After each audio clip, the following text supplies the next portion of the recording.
ಈ ಸಮಾರಂಭದಲ್ಲಿ ಪಾಲ್ಗೊಳ್ಳೋದಕ್ಕೆ ಕರ್ನಾಟಕದ ಅತ್ಯಂತ ಗಣ್ಯರನ್ನು ಇವರಿಗೆ ಸನ್ಮಾನಿಸುವ ಸೌಭಾಗ್ಯ ನನಗೆ ದೊರೆತಿದೆ ಇಲ್ಲ ಅಂತೇಳಿ ನನಗೆ ಅತೀವ ಸಂತೋಷ ಅನಿಸಿದೆ.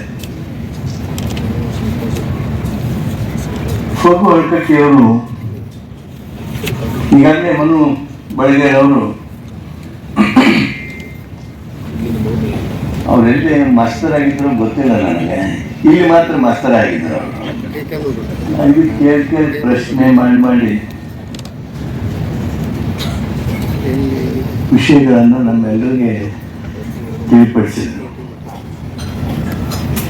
ಬಹುಶಃ ನಾನು ಸ್ವಲ್ಪ ವಿಳಂಬ ಮಾಡಿದ್ದಕ್ಕೆ ಸ್ವಲ್ಪ ಅವರು ಭಾಷಣ ಹೆಚ್ಚಿಗೆ ಮಾಡಿದಾರೋ ಗೊತ್ತಿಲ್ಲ.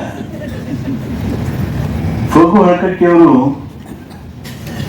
ಸಮಾಜದ ಬಗ್ಗೆ ಎಷ್ಟು ಕಳಕಳಿ ಹೊಂದವರಾಗಿದ್ರು ಅಂದರೆ ಅದನ್ನು ಮೊದಲೇ ಕೇಳಿ ಹೇಳಿದ್ರೆ ಗೊತ್ತಿಲ್ಲ, ನಾನು ಬಂದಾಗ ಹೇಳಿಲ್ಲ. ಮೊನ್ನೆ ಬಳಗೇರವರು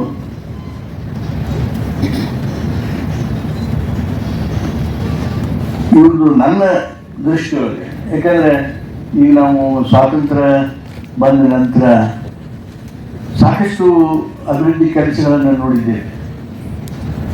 ಕೋರಿಯವರು ನಾವು ನೋಡೀವಿ, ನಾವು ಇಮ್ಯಾಜಿನ್ ಮಾಡೀವಿ, ಐಡಿಯಾ ಕನ್ಸೀವ್ ಮಾಡೀವಿ. ಕೋರಿಯವರು ಅಂಥವು ಹಲವಾರು ಕಾರ್ಯಕ್ರಮಗಳನ್ನು, ಕೆಲಸಗಳನ್ನು, ರಚನಾತ್ಮಕ ಸಂಸ್ಥೆಗಳನ್ನು ಕಟ್ಟಿದ್ದಾರೆ, ಬೆಳೆಸಿದ್ದಾರೆ. ಆದರೆ ನಾವು ಯಾರೂ ಫ್ಯಾಮಿಲಿ ರಿಲೀಫ್ ಸೊಸೈಟಿ ಮಾಡಲಿಲ್ಲ. ಫ್ಯಾಮಿನ್ ಬರಗಾಲದ ಪರಿಹಾರಕ್ಕಾಗಿ ಸಂಸ್ಥೆಯನ್ನು ಕಟ್ಟಿದವರು ಫೋಗು ಹಳಕಟ್ಟಿಯವರು ಅನ್ನೋದನ್ನು ಅತ್ಯಂತ ಗೌರವದಿಂದ ನಾವು ನೆನಪಿಸ್ಬೋದು. ನಮ್ಮ ವಚನ ಸಾಹಿತ್ಯ ಒಂದು ರೀತಿ ಕೂತು ಹೋಗಿತ್ತು. ಕರ್ನಾಟಕ ವಿಶ್ವವಿದ್ಯಾಲಯ ಇವತ್ತು ಎಷ್ಟು ದೊಡ್ಡ ಕೆಲಸ ಮಾಡಿದೆ, ಅದಕ್ಕೆ ಬಹಳ ದೊಡ್ಡ ಮೆಚ್ಚುಗೆ, ಪ್ರಶಂಸೆ ನಮ್ಮೆಲ್ಲರೂ ಇದೆ. ಆದರೆ ಕರ್ನಾಟಕ ವಿಶ್ವವಿದ್ಯಾಲಯ ಮಾಡಿದಷ್ಟು ಕೆಲಸ ಫೋಗು ಹಳಕಟ್ಟಿ ಅವರು ಒಬ್ಬರೇ ಅವರು ತಮ್ಮ ಕಾಲಾವಧಿಯೊಳಗೆ ಮಾಡಿದ್ರು ಅನ್ನೋದನ್ನು ನೆನಪಿಸ್ಬೋದು.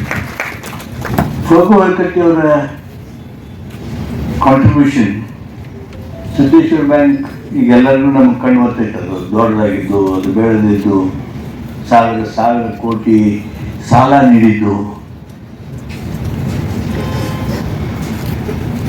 ಒಂದಲ್ಲ. ಅವ್ರು ಕಟ್ಟಿರ್ತಕ್ಕಂಥ ಸಂಸ್ಥೆ ಇವತ್ತೂ ಬೆಳೀತಾ ಇದೆ.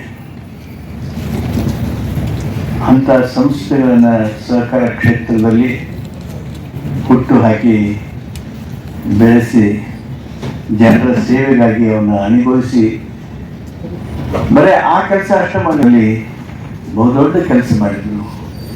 ಇವತ್ತು ಅವ್ರಿಗೆ ವಚನ ಪಿತಾಮಹ ಅಂತ ಅನ್ಬೇಕು ಅಂದರೆ